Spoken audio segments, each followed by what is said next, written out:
Ұстаздар тыншымайтын еңбеккерлер, жемісті жерге екпеген елге еккендер, адамзат ұрпақтарын тәрбиелеп, зердесін болашақтың зерлеткендер. Бұл өлең ұстаздың кім екенін бір-ақ шумақта дәл суреттейді. Себебі ұстаз елдің ертеңін қалыптастыратын ең маңызды тұлғалардың бірі.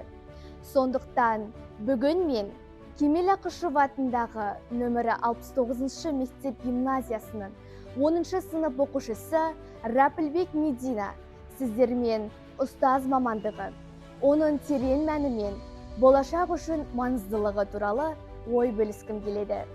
Өз мамандығын шын жүрегімен сүймейтін, баланы жақсы көрмейтін адам мұғалім болмауы керек.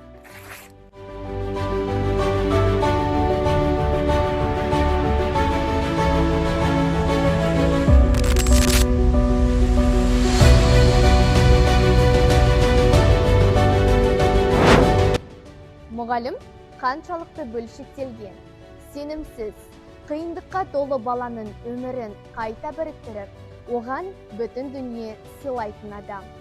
Ол шабыт береді, бағыт көрсетеді, сенім ұялатады. Егер мұғалімнің жүрегінде балаға деген сүйіспеншілік болмаса, ол бұл әлемге жарық бола алмайды. Кейде баланың жүрегі мұз болып қатады. Қорқыныштан, өзін сенімсіз сезінуден, қатты айтылған сөздерден. Бірақ мұғалімнің бір жылы сөзі сол мұзды ерітетін жылу. Бір түсіндірме сенімсіздікті жояды. Бір қолдау бүкіл жүректі қайта оятады.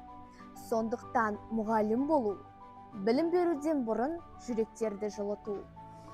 Бір жылы сөз, бір дұрыс бағыт, бір баланың тағдырын өзгертіп жібере алады. Мықты мұғалім бар жерде, мықты ұрпақ бар. Мықты ұрпақ бар жерде, мықты ел бар. Ендеше елдің болашағы дәл осы мұғалімнен басталады дей отыра. Ұстазға әркім басын ию керек. Кемеңгер ақылшым деп білу керек. Сен бүгін керемет боп кетсең дағы, жеткізген сол ұстазды білу керек. Деп қадірлі де қастерлі ұстаздарымыздың орны Мағжан ақын айтпақшы.